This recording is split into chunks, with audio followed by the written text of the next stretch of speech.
님께서 공생에 사역하며 많은 말씀을 전했습니다. 그런 가운데 중요한 첫 번째 이런 메시지가 되겠습니다.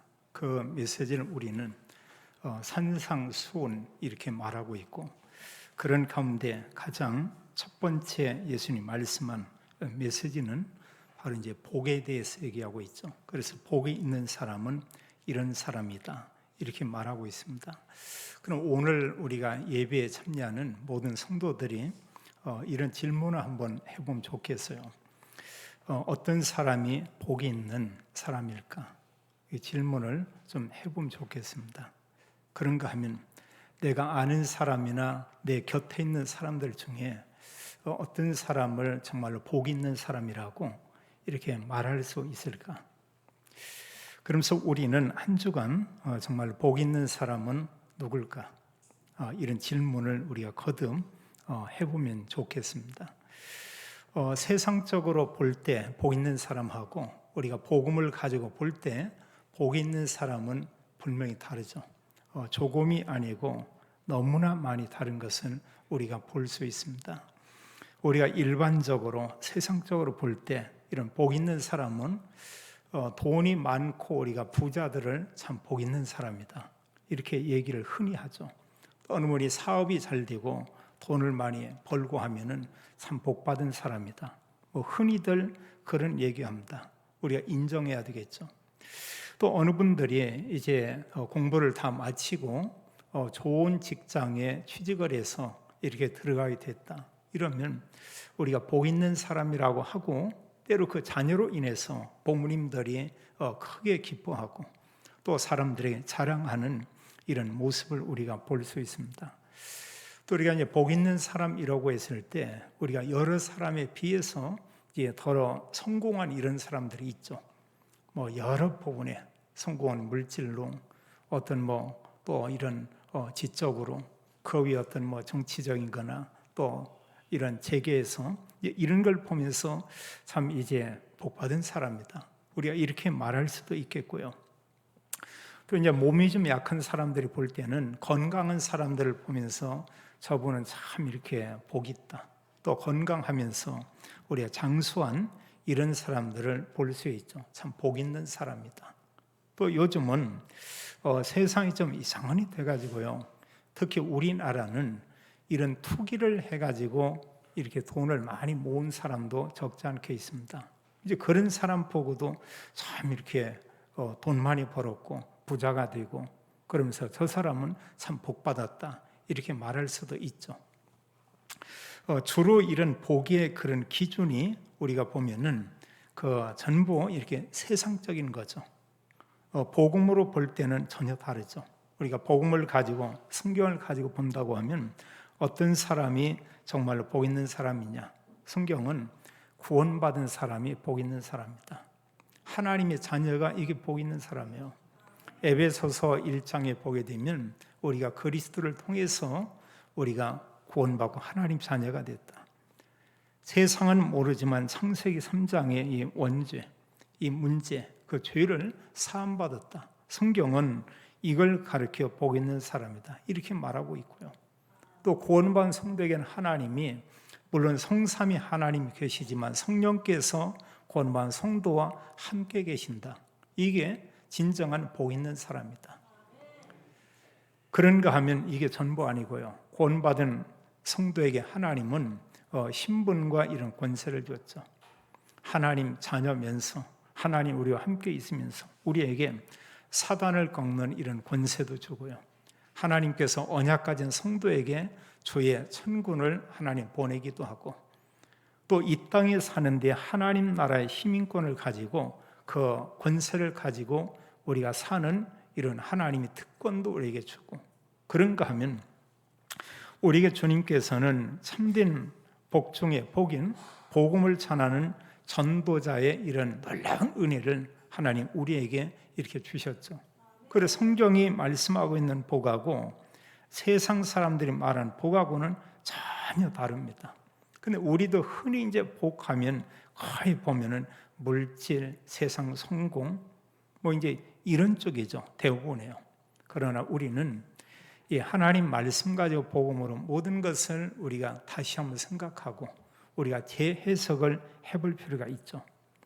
시편 1편 1절과 2절은 복 있는 사람에 대해서 그렇게 말하고 있습니다. 복 있는 사람은 악인의 꾀에 빠지지 않는 사람이고, 복 있는 사람은 죄인의 길에 서지 않는 사람이고, 또 오만한 자의 자리에 앉지 않는 이런 사람이고, 한마디로 하면 하나님의 자녀가 구별된 이런 삶을 살고 있다. 그게 복 있는 사람이고요. 그리고 중요한 것은 바로 이제 2절에 있죠. 여호와의 율법, 하나님 말씀을 즐거워하여 그의 율법을, 하나님 말씀을 주야로 묵상하는도다. 쉽게 얘기하면은요, 하나님의 자녀가 하나님 말씀 가지고 우리가 이렇게 묵상하고 말씀 가지고 기도하고 또 말씀과 함께 우리가 다른 사람에게 이 복음을 말하고 전하고 있다. 성경은 그 사람이 바로 복 있는 사람이다. 이렇게 말하고 있죠. 그래서 분명한 사실은 이런 세상 사람이 얘기하는 복 있는 사람하고 성경이 말하는 복 있는 사람은 분명히 다르다는 것입니다. 그러면 우리가 볼 때요, 이 땅에서 정말 복 있는 사람이 누구냐? 하나님께 나와서 예배 드리고 있는 바로 우리죠. 구원받고 하나님의 자녀 신분을 가진 우리가 진정한 복 있는 사람이다. 이게 사실은 맞습니다. 우리 한번 그런 고백 한번 해봅시다. 나는 복 있는 사람이다. 정말로 맞죠. 맞는데 본인이 나는 아니다. 이럴 수 있어요. 그건 자신을 본인이 속이는 겁니다. 우린 복 있는 사람이에요. 오늘 예수님께서 상산수훈 가운데 첫 번째 메시지 가운데 복에 대해서 말씀하고 있죠. 예수님께서 말씀하기를 복 있는 사람은 이런 사람이다. 그렇게 말하면서 8가지로 이렇게 설명하고 있습니다. 그래서 이 내용을 가지고 사람들은 바로 팔복이다 이렇게 말하기도 하죠. 이 말씀을 많은 무리들이 있는 데서 예수님 말씀을 하게 되죠. 근데 정말 이런 중요한 하나님 말씀을 전하면 듣는 사람이 있고 듣지 못하는 사람이 있어요. 하나님 말씀을 얘기하면 그 말씀을 정말로 사모하는 사람이 있고 그 말씀을 듣기 싫어서 떠나는 사람들이 있습니다. 성경은 그렇게 말하고 있죠. 수많은 무리들이 있지만 그런 가운데 제자 아닌 사람들은 다 이렇게 떠나게 됩니다. 그 사람들은 다 이렇게 가게 되죠. 근데 그런 가운데 말씀 듣는 그런 사람을 예수님은 제자 이렇게 말하고 있어요. 물론 12 제자가 있습니다. 예수님께서 중요한 말씀을 할 때 그 말씀을 사모하고 말씀을 듣고 또 말씀과 살려고 하는 이런 사람들이 있습니다. 그런 사람들을 성경은 제자다 이렇게 말하고 있죠. 예수님께서 무리를 보고서 말씀을 전하는데 제자들이 주님께로 나왔다고 얘기하고 있어요. 그들에게 하신 얘기입니다. 그러면서 이제 첫 번째 메시지 가운데 복 있는 사람 말씀하기를 심령이 가난한 자는 복이 있다. 천국이 그들의 것이다. 또 애통하는 자는 복이 있다. 그들의 위로를 받을 것이다. 또 온유한 자는 복이 있다. 그들이 땅을 기업으로 받을 것이다. 의에 줄이고 목마른 자는 복이 있다. 그들이 배부를 것이다. 또 긍휼히 여기는 자는 복이 있나니 그들이 긍휼히 여김을 받을 것이다. 또 말씀하기를 마음이 청결한 자는 복이 있나니 그들이 하나님을 볼 것임이요 화평하게 하는 자는 복이 있나니 그들이 하나님의 아들이라 일컬음을 받을 것이며 의를 위하여 박해를 받는 자는 복이 있나니 천국이 그들의 거침이라 이렇게 말씀하고 있습니다. 그러면서 이 복음으로 인해서 욕을 먹고 박해를 받고 또 여러 가지로 보면은 악한 말을 들을 때 너희에게 복이 있다 이렇게 말하고 있어요. 예수님께서 말씀한 이런 내용의 복은 우리가 세상 사람들이 볼 때는 이걸 복이라고 할 사람들은 아무도 없죠. 이 말씀에 대해서 깨닫지도 못하고 이해할 사람은 그 누구도 없습니다. 근데 구원받은 성도들이 볼 때는 이 말씀은 굉장히 중요한 이런 의미가 있죠. 여기 말씀을 심령이 가난하다, 애통하다, 온유하다, 의에 주르고 목마르다, 긍휼히 여긴다, 마음이 청결하다, 화평케 하는 자. 7가지 이런 모든 내용의 말씀은 뭐와 관계 있냐? 사람의 이 마음과 관계 있는 부분이죠. 마음과 생각과 영과 관계된 이런 내용이 겁니다. 진정한 참된 그 복은 어디에 있냐? 밖에 있는 물질 소유 이게 아니고 그 사람의 내면 거기에 있다. 이렇게 말하고 있죠. 다 가졌지만 모든 걸 가졌고 물질도 있고 성공도 있고 말할 수 없는 모든 것을 가지고 있지만 그의 중심 가운데 그리스도가 없다. 그가 하나님을 만나지 못했다. 그러면 이 사람이 정말로 복 있는 이런 사람이냐? 아니다고 우리가 볼 수 있죠. 우리나라뿐 아니고 전 세계에서도 사람들 가운데 이렇게 성공한 사람들이 있어요. 또 성공한 사람 중에 악한 사람도 있지만 아주 사람들을 볼 때 선한 사람이 있습니다. 정말 이제 선한 그런 사람은 모든 사람에게 이렇게 존경을 받겠죠. 이런 사람들이요. 근데 이런 사람들이 아주 천사처럼 살다가 어느 날 실수를 한번 하게 됩니다. 어느 날 어떤 보면은 참 부끄러운 일을 행할 수도 있습니다. 이게 사람이에요. 온전치 않고 합니다. 그러면 복음이 없는 사람은 그날이 끝인 경우도 많이 있습니다. 우리나라에도 그런 사람들이 있고요. 또 일본에도 그런 사람들이 있고 해외에도 이런 사람들이 있어요. 근데 평소에 살 때 좀 악하게 산 사람이요. 이런 사람들은 아무 상관이 없습니다. 그런 사람들은 이런 일 저런 일이 있어도 평상시 자기 삶이 그랬는데요. 그런데 우리가 정말 구원받지 못했든지 영적으로 충만하지 못했다고 하면은 여기 예배드리는 성도에 내가 구원받지 못했다, 내가 영적으로 힘이 없고 이게 전혀 없다, 이런 사람은 조금 악하게 살기 바랍니다. 그래야 장수할 수 있어요. 구원받지도 못했지, 복음도 없지, 이런 사람이 너무 착하게, 너무 바르게, 너무 말씀대로만 살다가 문제 터졌다 이러면 이상한 길을 이렇게 갈 수밖에 없습니다. 성경은 우리에게 중요한 것을 이렇게 말씀하고 있어요. 진정한 참된 복 있는 사람이 어떤 사람이냐? 여기 말씀하기를 심령이 가난하다, 천국이 저희 것이요, 이렇게 말씀하고 있죠. 이게 얼마나 큰 축복이에요. 또 여기 말씀하기를 마음이 청결한 자는 복이 있다. 그 사람이 하나님을 보게 될 것이다. 화평하게 하는 자는 복이 있다. 그 사람이 하나님의 아들이라 여김을 받는다.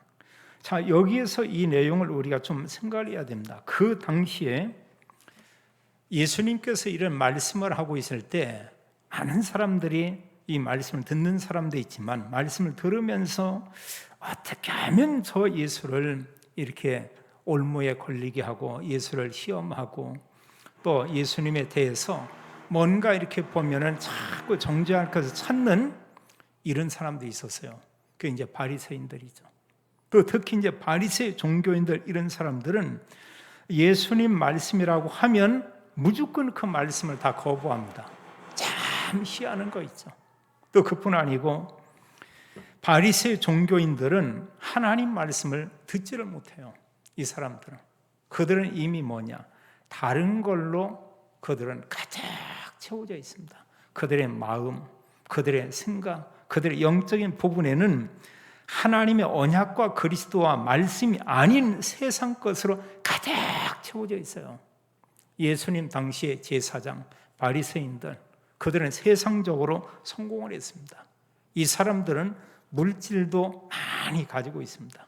부와 명예와 모든 권세와 모든 것을 다 가지고 있죠. 그들의 내면에는 뭐가 없냐? 그리스도가 들어갈 수 있는 이 공간이 없어요. 다른 걸로 너무 채워져 있으니까. 오늘날도 그렇습니다. 부자가 구원받을 수 없다, 그건 틀린 얘기죠. 구원받을 수 있지만 부자나 성공한 사람들은 이미 다른 걸로 그 안에 가득 채워져 있다고는 사실이에요. 우리가 만약에요, 내가 큰 재벌이고 돈이 많다, 어쩌면 교회에 나와서 예배 드리기가 쉽지 않을 겁니다. 또 평범한 사람들하고 어울린다 어려울 것입니다. 또 그뿐 아니고, 자, 그런 사람들이 하나님께 예배하고 그런 사람들이 정말로 막 기도하고 이러냐? 이미 다른 걸로 가득 채워져 있어요. 그런 경우 내가 너무나 성공한 사람이다. 그런 사람이 혹 교회 와서 예배를 드릴 수 있지만 정말 그 신령과 진정으로 하나님께 예배할 수가 있겠는가? 또 복음을 위해서, 하나님 나라를 위해서 그들이 진정한 헌신을 할 수가 있겠는가? 조금은 어려울 것입니다. 또 복음 얘기에도 여간을 잘 듣지 않죠. 자기는 모든 것을 가진 것으로 생각하고 있습니다. 그러나 우리가 알 건 뭐냐? 가진 거 맞아요. 성공했습니다. 돈도 있습니다. 대단한 힘도 있습니다. 그러나 영적으로 보면은 우리가 속으로 볼 때 뭐냐? 영적으로 거짓입니다. 영적으로 보면 완전히 빈 털털입니다. 앞으로 얼마 훈지 알 수 없지만 이 사람이 가는 길은 영원한 지옥일 수밖에 없죠. 그게 정말로 복이 아니죠. 그러나 갈릴리 사람들이나 예수님 말씀을 사모하는 사람들의 상태는 이런 상태였습니다. 정말로 예수님 말씀 듣기를 원했고요. 그들이 때로는 보면은 이런 애통하는 가운데 있고 또 의에 졸이고 목마르고 이런 상황 가운데 있고 자기들도 어렵지만 어려운 사람들을 보면 그들을 이렇게 불쌍히 여기는 이런 마음도 있고 가진 걸 나누기도 하고 그런 마음과 이런 중심 이런 게 보면은 얼마나 그 주님을 사모하는 이런 마음이 있는지 이제 그런 부분을 우리가 마음이 청결하다 볼 수 있겠죠. 자, 바리새인들의 마음이 부자의 마음이 청결하겠습니까? 아니면 말씀 듣기를 사모하고 좀 삶이 어려운 사람들이 더 청결하겠는가? 주님께서 이런 말씀하면서 바리새인들이나 그 당시에 이런 모든 걸 가졌다는 사람들의 생각에 반대적인 것을 얘기하면서 너에게 복이 있다. 이유가 뭐냐? 그 속에 그리스도가 들어올 이런 공간이 있는 거예요. 그리스도를 정말 사모하는 이런 마음, 이런 중심 이게 있는 겁니다. 또 하나 우리가 이 말씀을 보면서요, 나에게는 이런 보면은 하나님 말씀을 이렇게 사모하고요, 의에 졸이고 목마르고 어려운 사람 보면 좀 긍휼히 여기고 또 마음이 청결하고 화평하고 또 이런 게 내게 얼마나 있는가? 우리 한편 이런 생각을 좀 해볼 필요가 있습니다. 이게 전혀 없다고 하면은 실은 뭐와 같냐? 불신자들을 보지만 그들이 창세기 3장은 안 보일 겁니다. 저분들이 정말 불쌍하다 이런 생각 들지도 않을 겁니다. 이런 마음이 우리에게 전혀 없다고 하면은 다른 사람 보면서 우리가 복음을 얘기한다 거의 어려울 것입니다. 그런데 이런 복음 가진 사람이 이런 마음을 가지고 있다. 이게 사실은 뭡니까 보면은 지금 불신자들의 모습이 이런 부분이라고요.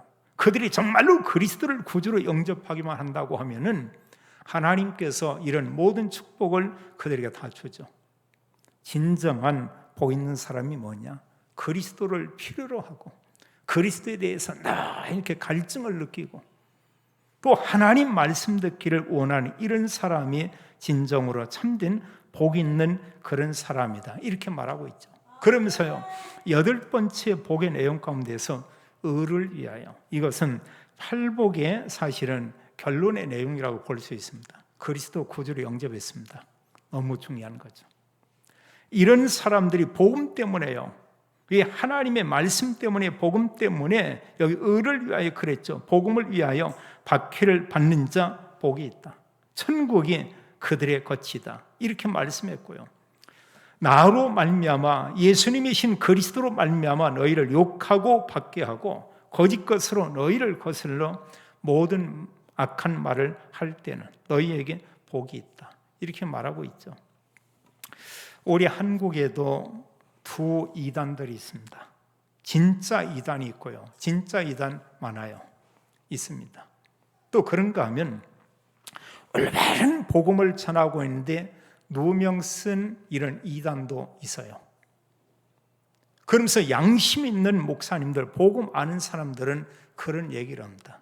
저들이 누명 썼지. 그래 정말로 올바른 복음, 바른 복음을 저 사람들이 전하고 있다. 그것을 인정하고 있습니다. 그러면서도 뒤에서는 비난하죠. 비열한 것입니다. 정말 올바른 복음을 전하는데 그런 사람들을 이단이네 뭐네 이런 얘기한다. 옳지 않은 거잖아요. 이 말씀과 너무나 같은 겁니다. 시대마다요 바른 복음을 가진 사람들은 비난을 받았습니다. 핍박을 받았습니다. 이단 정죄를 받았습니다. 예수님 당시부터 지금까지 그랬어요. 바리새인들이 볼 때 예수님은 누구냐? 가짜요. 어떤 상품으로 온다면 그게 진품이 아니고 짝퉁인 겁니다. 그리스도 아니라는 거예요. 바울과 함께 초대교회 성도들이 복음을 전했는데 그 사람들이 뭐라고 했냐? 저 사람들 이단이다. 특히 바울은 이단의 괴수다. 이런 얘기를 하죠.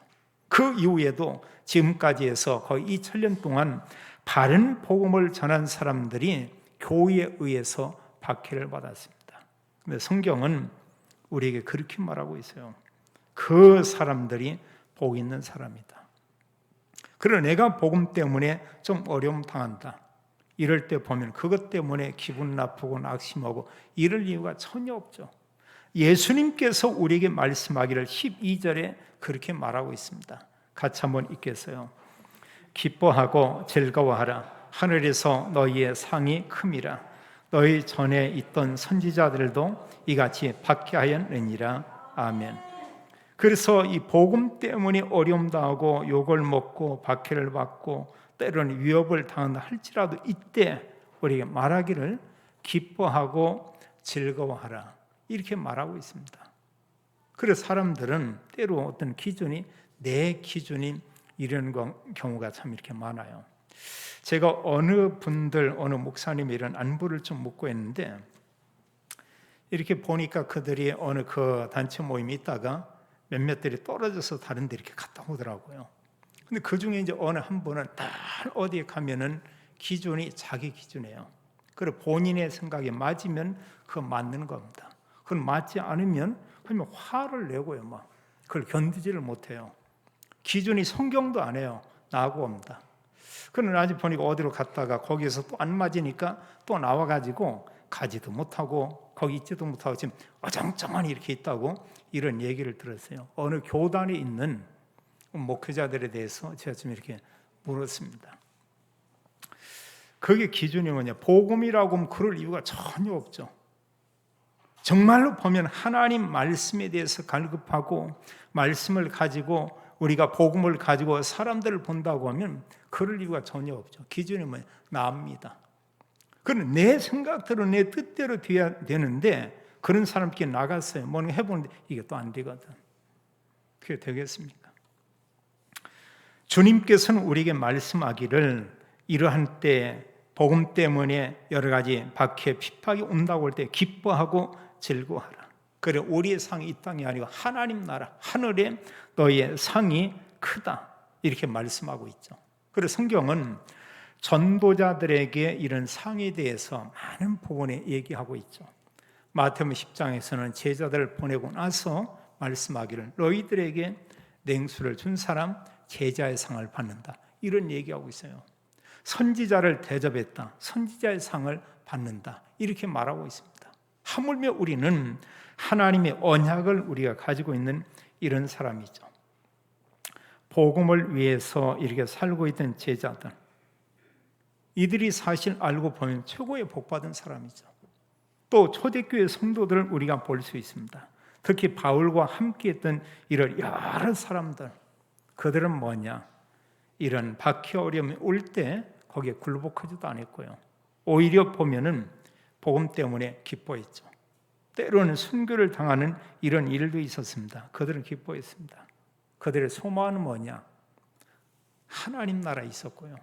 이 땅에서는 하나님 나라의 배경을 가지고 사람들을 살리는 복음 전하는 그런 일을 했죠. 디모데후서 4장 8절은 바울이 마지막 순교하기 전에 마지막 한 그런 말씀의 내용이죠. 자기는 그동안 늘 복음을 전했다. 아들 같은 디모데에게 마지막 부탁하고요. 너는 이 말씀을 전파라. 너는 복음을 전파라. 영원히 우리가 시간이 많은 게 아니라 때를 얻든지 못 얻든지 이 복음을 전파하라.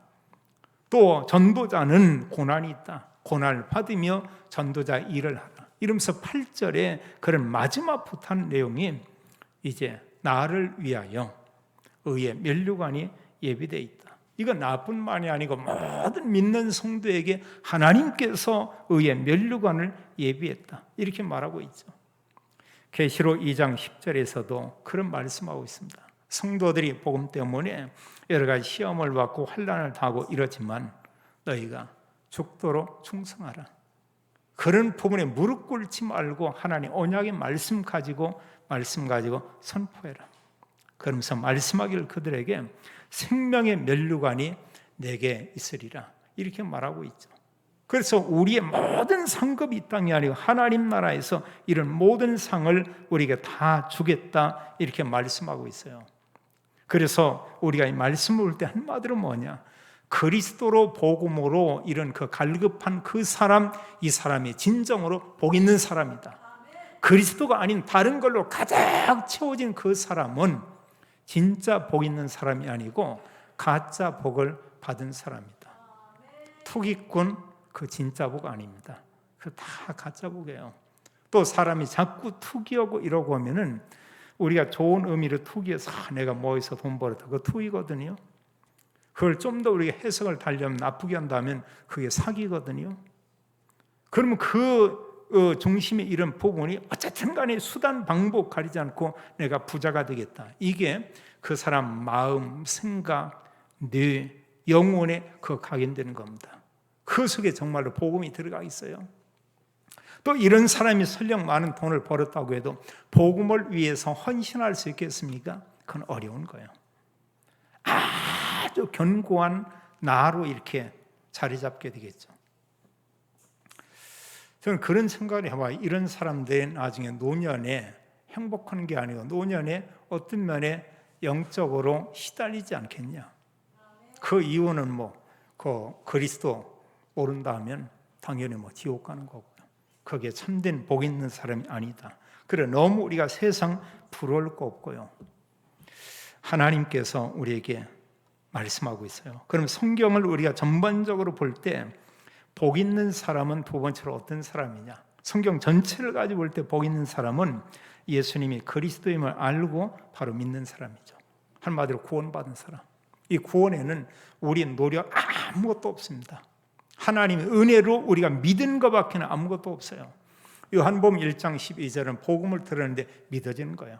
믿어져서 내가 영접을 했습니다. 하나님 우리에게 말씀하기를 하나님의 자녀가 되는 권세를 주셨다. 이렇게 말하고 있죠. 그게 답니다. 에베소 2장 8절도 말씀하기를 너희가 그 은혜를 인하여 믿음으로 말미암아 구원을 얻었나니 이것이 너희에게서 난 것이 아니요 하나님의 선물이다. 이렇게 말하죠. 하나님의 은혜로 우리가 사실은 그 커져 받은 게 이게 사실은 구원이죠. 얼마나 놀라운 거예요. 로마서 3장 23절에 모든 사람은 죄인이다. 이렇게 말씀했잖아요. 근데 24절은 말씀하기를 그리스도가 단 한 번 죽으시고 부활하는데 그걸 믿음으로 우리가 의롭게 됐다. 이렇게 말하고 있습니다. 참 놀라운 일이에요. 그래서 사실 우리가 볼 때 진짜 기적 중에 기적이 뭐냐? 그리스도 믿은 게 기적이고요. 그리스도 믿음으로 의롭게 되는 게 기적이고 믿음으로 하나님의 자녀가 됐다. 이게 진짜 기적이죠. 어느 사람이 하루아침에 갑부가 됐다. 그 진짜 기적 아니거든요. 오히려 어느 면에 그 사람을 더 어렵게 할 수도 있죠. 또 우리가 복 있는 사람이 어떤 사람이냐? 하나님 자녀의 이런 사실 정체성을 가지고 사는 사람이겁니다. 내가 하나님의 자녀다. 이것을 어느 곳에서나 이것을 잊지 않고 늘 내가 기억하고 있다. 그럼 이게 이것처럼 더 큰 축복이 없어요. 우리가 사회에서도 어느 사람의 직책이 있습니다. 그거 얘기하면 이분이 대단한 사람은 다르게 쳐다보죠. 다르게 봅니다. 그리고 그 사람이 아무 뭐가 없고요. 그냥 이렇게 이제 하는 일이 없어요. 그냥 노는 사람이 이러면 아무리 이렇게 사람이 멋있게 생겼어도 그 사람을 대단하다 이렇게 보지는 않죠. 우리는 어디서든 기억할 것은 우리 하나님 자녀 맞지만 우리가 정체성 반드시 우리가 최소한의 두 가지 정체성을 가지면 좋겠어요. 내가 하나님의 자녀다. 나는 전도자, 세상 모든 사람을 살릴 수 있는 힘을 가진 전도 제자다. 이것만큼은 우리가 가져야 되겠습니다. 그러면 누구 앞에서도 우리는 꿀리지 않죠. 어떤 어려움이 왔다, 우리는 능히 거기서 든든히 서게 될 것입니다. 그 세상 성공자나 세상에 정말로 바르게 산 사람은 어떤 문제가 왔다 하면 그게 마지막 날인 경우도 있어요. 그게요. 또 하나님께서 우리에게 주신 신분 권세가 있죠. 이걸 가지고 누리는 사람이 진짜 복 있는 사람이죠. 이건 이제 누리는 정도 따라서요. 하나님과 함께 있고 하나님 나를 인도하고 있고 내가 좀 기도할 때면 하나님 성령으로 정말 지금 역사하고 있고 흑암 끊는 권세를 주님 주셨고 눈에 보이는 경원이 아니지만 주의 천군 천사를 보내사 늘 우리와 함께하고 있고 이 땅에서 하나님 나라 배경을 누리고 살다가 전도자로 살다가 우리가 앞으로 이제 천국에 간다. 이게 진정한 복 있는 사람이죠. 많은 것을 줬지만 그 준 걸 사용하는 사람, 사용하지 않는 사람 다르죠. 우리가 돈이라고 할 때요, 돈하고 돈을 쓰는 거하고는 다른 얘기죠. 돈은 그냥 가지고 있는 게 돈입니다. 근데 돈의 힘이 언제냐? 쓸 때 우리가 알게 돼요. 그냥 아무리 보관이 있으면 그거 돈이지 알지만 아무 힘이 없어요. 이 동네도 어느 한 두 사람에 대한 얘기 들었는데 두 사람이 공통적으로 부자예요. 잘 사는 사람인데 또 공통적인 사람이 뭐냐? 주변 사람하고 거의 이렇게 상대를 안고 이렇게 살아요. 그럼 참 놀라운 거 있죠. 두 사람이 다 치매기가 오고 두 사람이 70도 되지 않아서 빨리 이렇게 다 갔습니다. 빨리요. 그러면서 어느 분이 그런 얘기를 해요. 그러면서 저렇다면 소문난 부자인데 얼마나 그 불쌍한 거냐 그거죠. 맞죠, 사실은요. 이런 사람들 많이 있습니다. 사람과의 담 쌓고요. 형제들하고도 담을 쌓고요. 또 그런가 하면 자기 가진 거 가지고 식구끼리는 잘 산다고 하겠죠. 그러나 그걸 가지고 오래 사냐? 이분들에겐 뭐냐? 부유하기 때문에요. 복음이 들어가지 않아요. 복음이 들어가지 않아요. 어느 사람은 단 한 사람 먹어도 이제 그분이 이발하러 오긴 온다는데 이분이 아는 친구가 본인이 얘기하던 자기는 식구 위에는 단 한 사람도 없다고. 얼마나 우스운 겁니까? 얼마나 우스운 거예요. 너무 또 짧은 나이에 두 사람들이 하나같이 이렇게 치매가 와서 제 70도 안 돼서 어느 분이 자기 치매기가 있다니 아니라고 했습니다. 얘가 먼저 선풍기 1단, 2단 그것도 길지 않더라고요. 또 성경책도 찾아가서 남의 얼굴에 들이밀기도 하고요. 그거 치매 아닙니다. 보면 치매면 저 못 알아봐요. 보면은요. 아저씨 이런다니까. 우리가 알지만 세상에 이런 진정한 이게 진짜 복인 사람 아니고 하나님이 주신 신분 권세 누리고요. 이런 가운데 정말로 복 있는 사람이 성경에 말씀했지만 전도 제자의 삶을 사는 사람이죠. 마지막 예수님께서 40일 동안 말씀하는 것은 하나님 나라의 일을 말씀했고 마지막 부탁하고 40일 말씀한 내용을 마태는 기록하기를 너희는 가서 모든 민족으로 제자 삼으라 이렇게 기록했고요. 그러니까 누가는 기록하기를 성령이 임할 것이고 예루살렘, 온유대, 사마리아 땅 끝까지 이르러 내 증인이 될 것이다. 이게 최고의 복이죠. 이게 복 있는 사람입니다. 그러면 자, 복 있는 사람 이런 사람인데 구원받은 사람이 이제 누리는 이런 그 복이죠. 그럼 우리가 구원받은 우리는 어떻게 살아야 하냐? 이제 이 부분입니다. 우리가 내용적으로 알지만 내가 이제 이렇게 살면은 이게 이제 진짜 복 있는 사람이라고요. 신분적으로 우리 복 있는 사람 맞아요. 근데 복 있는 사람의 삶은 어떤 거냐? 우리가 알지만 그 가운데 가장 중요한 것은 구원받은 성도에게 하나님 원하시는 게 있습니다. 그게 바로 예배예요. 앞으로는 예배가 어려워지는 시대가 분명히 옵니다. 요한계시록에 보게 되면은 예배 드리기 어려워지는 이런 때가 오게 돼 있어요. 지금 소규모 이런 모임에 대해서 모임을 규제하는 데가 교회만 실질적으로 총리의 영으로 해서 지금 규제하고 있습니다. 사찰, 소규모 모임 같습니다. 식사 상관없습니다. 천주교 소규모 모임 같습니다. 상관없어요. 다른 종교에 대해서는 그 기독교에만 6만여 개의 기독교에만 지금 이 부분을 특별히 적용해서 얘기하고 있어요. 그리고 정말 코로나19가 교회 안에서 터지는 것처럼 이런 얘기들을 하고 있습니다. 퍼센트로 보세요.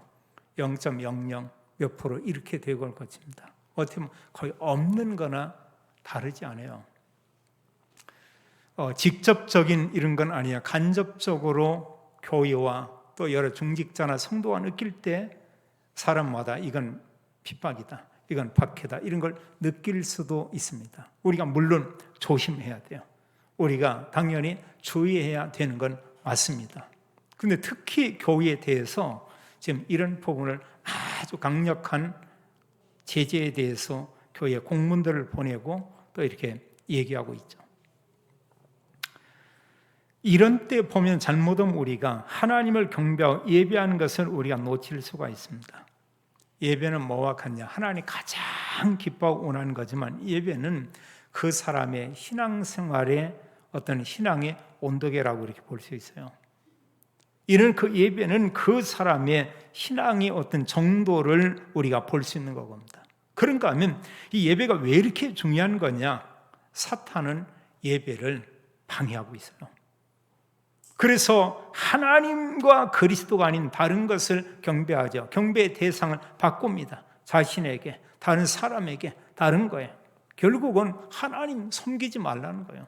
하나님께 예배하지 말라는 거예요. 예배를 드려야 하나님 말씀을 우리가 붙잡게 됩니다. 그 말씀이 우리의 삶의 바로 이정표죠.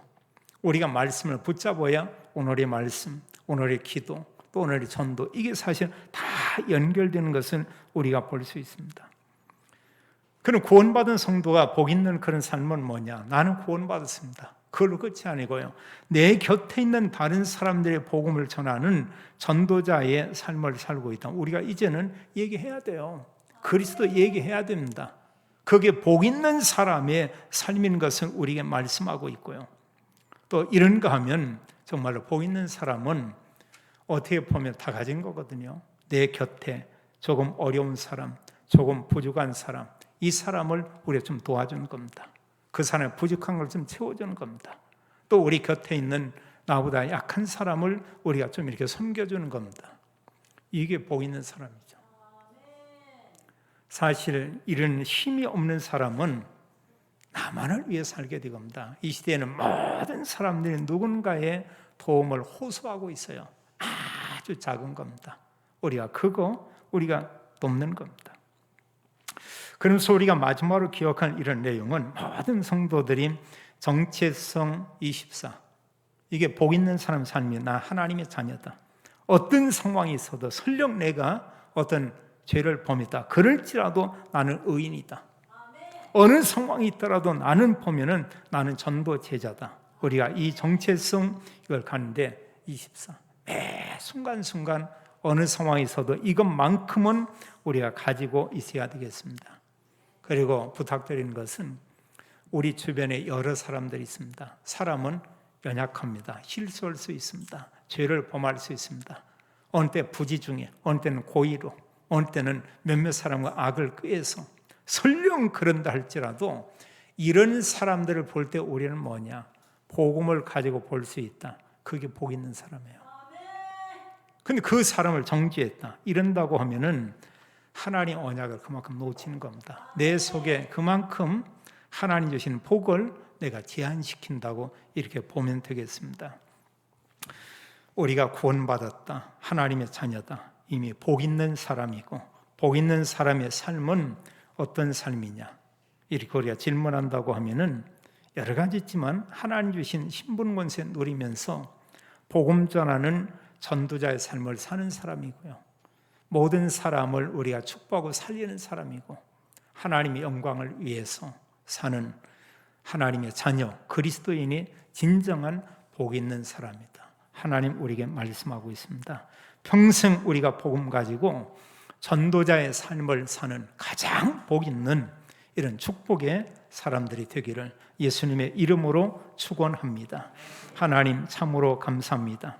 우리에게 하나님께서 이런 심령을 가난하게 하고 또 하나님 말씀을 사모하게 하고 이런 가운데 예수님이 그리스도인 유일한 복음을 우리에게 믿어지게 해서 하나님 자녀되게 하심을 인하여 감사합니다. 이미 우리는 복이 있는 사람입니다.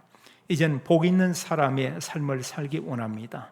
모든 성도들이 전도자의 삶을 살기 원하고 또 연약한 사람들을 돕는 이런 삶을 살기 원하며 하나님께 영광 돌리며 일평생 전도 제자의 삶을 살도록 모든 성도와 또 렘넌트들을 하나님이 축복해 주옵소서. 주 예수 그리스도 이름으로 기도하옵나이다. 아멘.